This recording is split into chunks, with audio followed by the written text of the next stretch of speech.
Hey YTPC, this is Ben, aka Iron Brigade Piper, coming to you from the back office tonight. Smoking my new pipe. If you guys have been on the YTPC watching videos over the past week or so, Onion made a video where he talked about this pipe actually. This is my new Savinelli St. Nicholas pipe that Onion held on to for me. I actually won this pipe at the San Diego Pipe Club when I went on September 29th when they had the Savinelli guy come and give a pipe show over there. I bought my Rossi Nate pipe and it entered me into a drawing for this pipe. So completely surprised, wasn't really expecting to win, but next day I get a call from a number listed as a San Diego number, and I'm like, who's calling me from San Diego? And then it clicked in my head. I was like, oh, and I picked up the phone, and sure enough, it was Liberty Tobacco calling me to let me know I'd won the pipe and asking me when I was going to pick it up. And since I live in LA, I told them I'd have to have a friend pick it up, and Onion graciously went and picked it up for me. So thank you very much, Onion, but I really appreciate it, man. But tonight, out of it, I'm smoking for the first time, smoking this the first time, some Sir Walter Raleigh. It's not the first time I've had this. I love this stuff. It's one of my favorite OTC blends.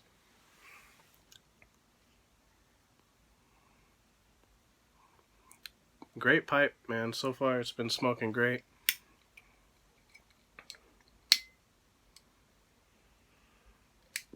Talking too much. That's why it's going out.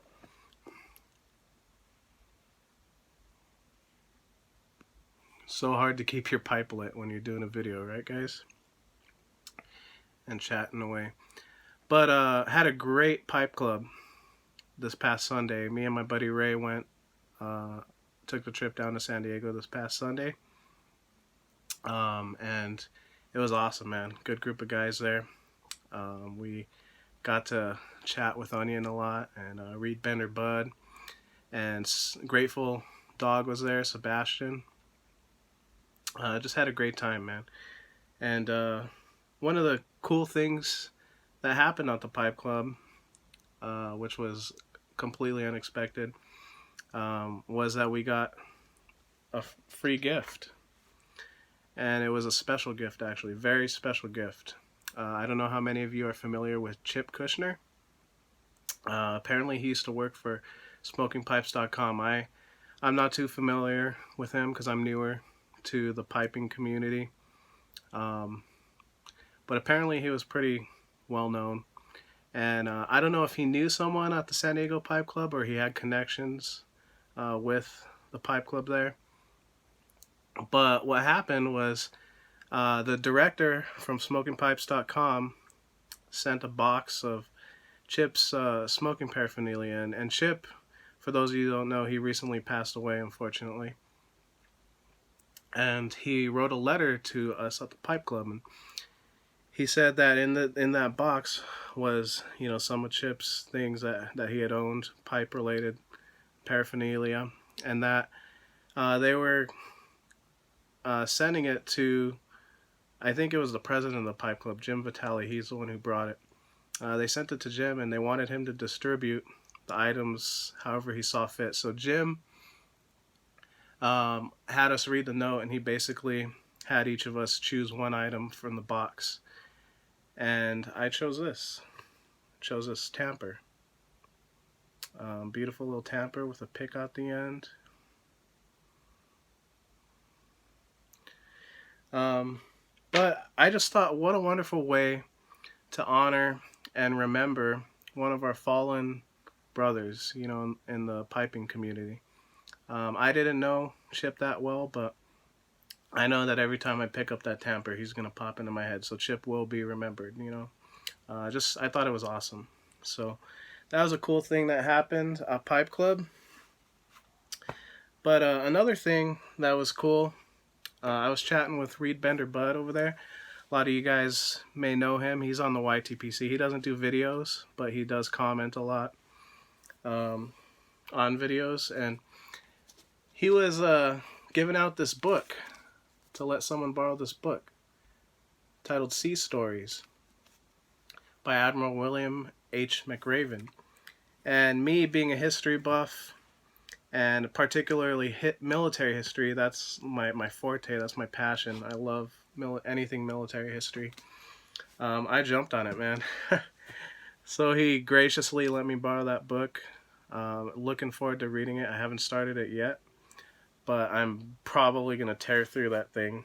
I read the description. It looks like a really interesting book. The guy was involved in a lot of special operations. He was involved in the mission to catch Saddam Hussein and all kinds of crazy things. So definitely going to be a good read. So thanks, Reed Bender Bud. Really appreciate you. But yeah, I mean, I haven't done a video in a couple of days. Just wanted to get on and chat. You know,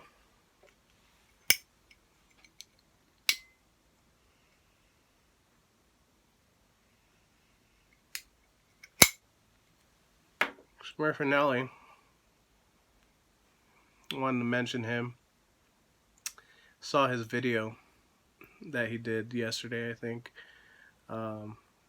He's been chooching the hell out of that new pipe that I got him, which is great. I'm glad you love it, Smurfinelli.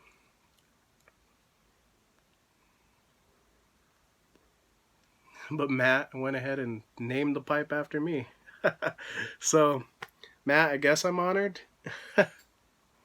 that you named something that you put in your mouth after me. So I don't know. But anyways, no, I'm just joking. I'm honored, man.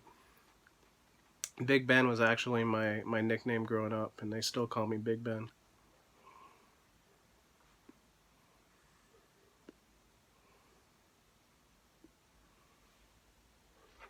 This thing's not staying lit. Gotta tamp that ash, right?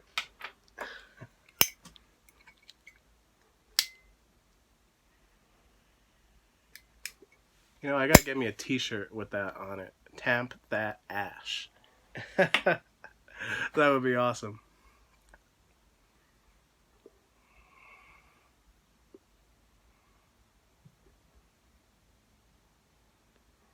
Yeah, but I was chatting with Onion over at the San Diego Pipe Club, and we just had a great discussion. And man, that guy, what a great guy. Onion, I love you, man. I had a great time talking with you.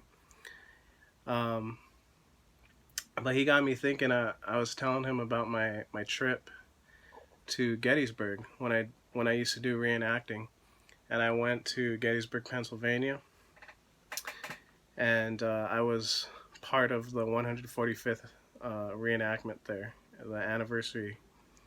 And I've told the story before about when I was in the battles and stuff like that, and the thing I remember the most was, you know, just the rebel yell.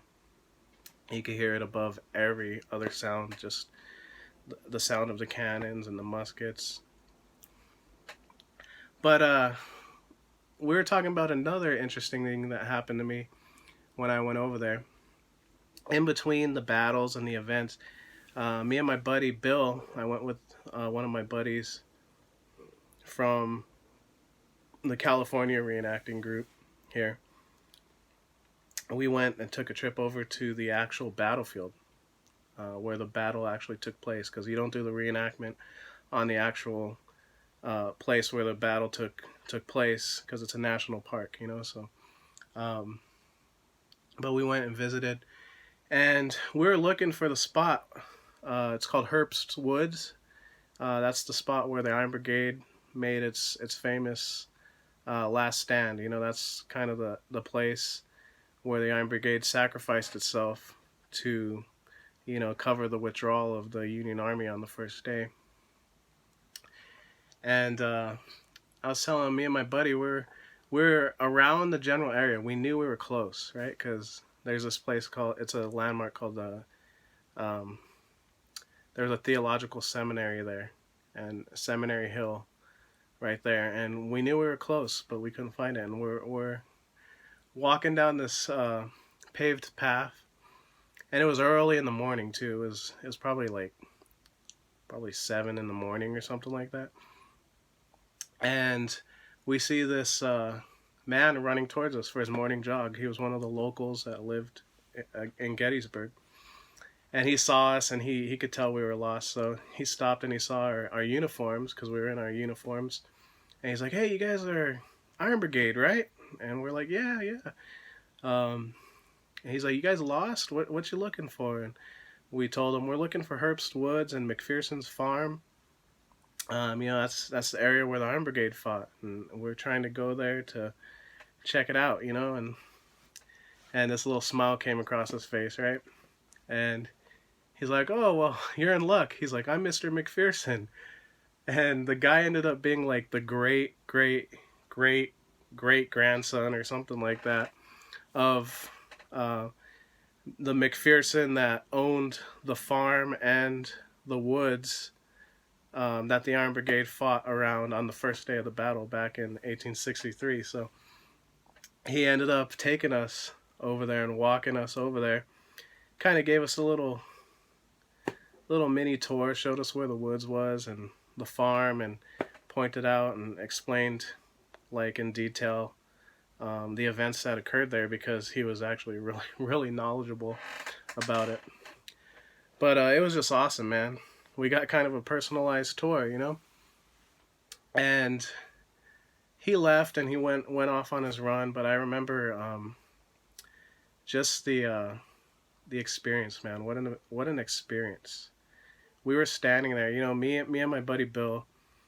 We spent years researching these guys, the Iron Brigade, and they become like heroes to us, And we were at the place, like probably the most defining moment of that unit, during the war, and a place of just huge loss, And we walked up to Herbst's Woods, me and my buddy Bill, and I'll never forget it, man. It was such an emotional experience walking up to those woods. Man, thinking about it now, I just start to tear up, man.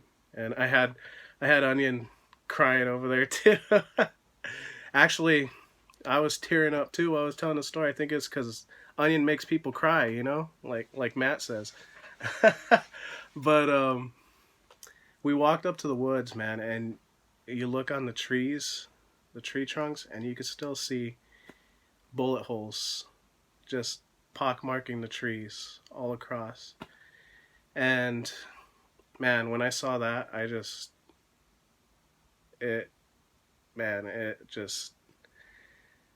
it wrecked me.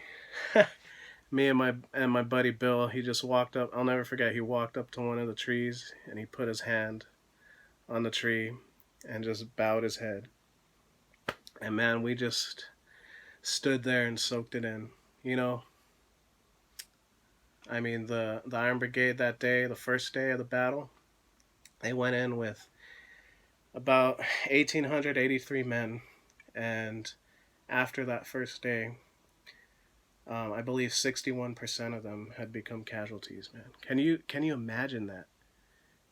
And the thing that I was thinking about as I stood there, when you study Civil War history, a lot of these units were recruited in small towns and in counties and stuff, and a lot of the guys that served in these units were related. There was brothers fighting in the same units. There was uncles, cousins, friends. Like everyone knew each other, And think about it, 61%. Think about how horrific that was back home. I was just thinking about these towns after the battle that got the casualty reports, and think about 61% of the men in your town or county were casualties, either killed or wounded. just blew my mind. Man, the sacrifice that those guys